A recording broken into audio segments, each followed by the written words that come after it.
Hello there, this is going to be another video on adjustment of the suspension. So in my previous video I have adjusted dampers and springs. In this video I'm going to also adjust the anti-roll bars. So I'm going to use the same sheet that I've used in the previous video, so I completed it further. You can see it here. So here I have the springs and dampers section from the previous video. This is the new section with the anti-roll bars. Okay, so I will go through all of those parameters, so you can just recreate this yourself and use for your builds. So we will start with the first one. This is the roll center to center of gravity distance. I'm unable to find this distance in the game files. This is too tedious, so take this as 0.3. This is the normal value for any car. You will be able to tweak the desired roll gradient later on to find the good ratio of front and rear anti-roll bars. Then we have front and rear track width. The track width is only available as a sure value from the game files. So I have 159 on the front and 156 on the rear. To this I also look into the menu of the wheels and I see that I have front wheel offset. The white value is 11 and for the front, and the rear value is 8.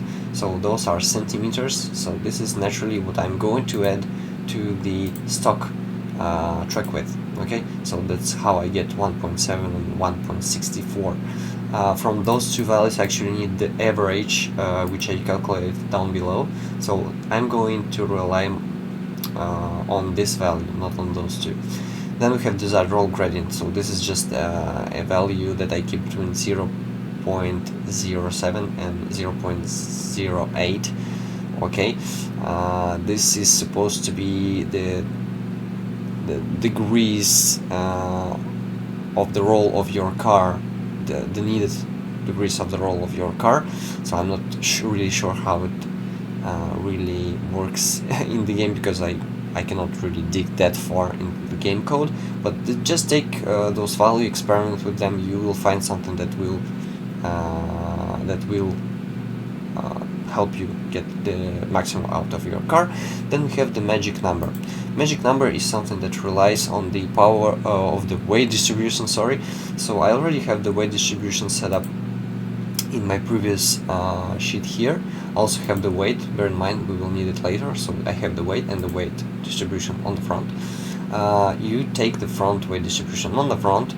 You just add 5% to it, okay, by multiplying by 1.05, and then you multiply it by 100, so we can scale it to a percentage. We will need this later on too. Okay, so this part is done. Okay, the second part, front wheel rate, rear wheel rate. The wheel rate will be equal to the spring rate, which we have found before. So if you want to know how to get this, check my previous video or just pause the video, you will see the formula. Why am I equalizing them? This is because there's no motion ratio. Normally this formula should have also the motion ratio. This is not the case for this game, I think, and even if it would be the case, I'm unable to find it. This is impossible for any car. So even the Assetto Corsa uses 1:1 motion ratio, so I'm going to assume that this is also the case for CarX Street. So spring stiffness equals stiffness at the wheels. So hence we have the wheel rate. So this is just the same value multiplied by 1000 to transform it to the newtons. So we have front and rear, and we find the average, same as with the track width. We are going to use the average values. Then we have the tire rate.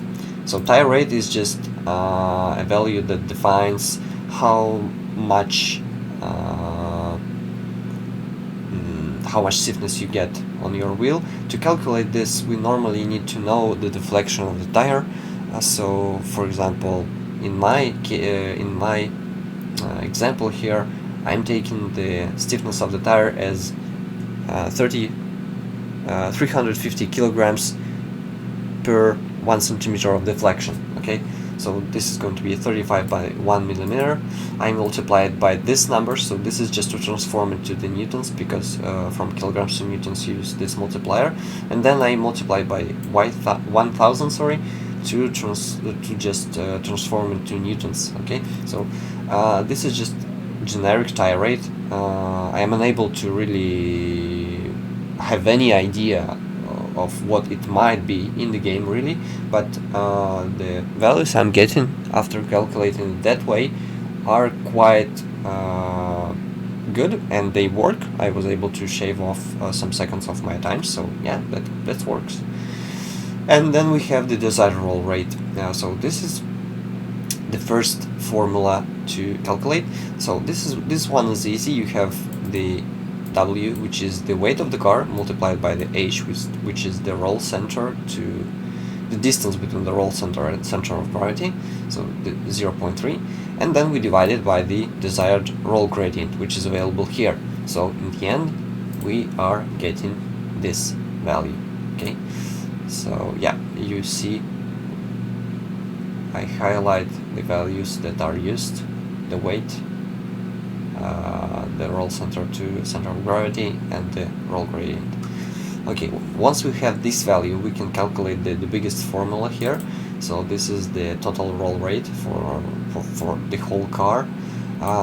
It's quite long, okay, so just take time to note it and process all the symbols accordingly. You normally have already all the values needed. So it's presented like this. I have all the values here. So you have the desired roll rate, you have KT, which is the tire rate, you have T, which represents the average track width, and then you also have pi, this is a constant, you have wheel rate, which is KW, and it's pretty much all the same. Then once we have this value, we can use it. Those are going to be those two formulas, okay, with the magic number to calculate the front and the rear roll rate, okay, the needed roll rate. But they are going to be calculated in Newton meters per degree. Okay, so here's the formula. It's super easy. You take this, you multiply it by this, you divide it by 100, and for the rear it's going to be just the opposite. You subtract the magic number from 100 and you divide by 100 later on. And to transform those two values to the readable values of anti-roll bar stiffness in kilonewtons per meter, you will need to use this small formula. So this is just the stiffness of the anti-roll bar multiplied by pi divided by the product of 180 and track width power 2.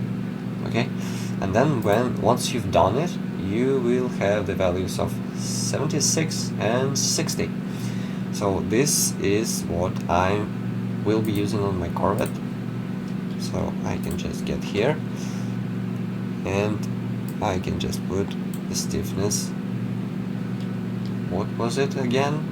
76. Yeah, can I have it? Yes, I can. Okay, so normally those values should work really well, because with this calculator I was able already to calculate the spring stiffness, the anti-roll bar stiffness, and the dampers. So yeah, this is pretty much it. Thanks for watching. I hope this was useful for you, and bye bye.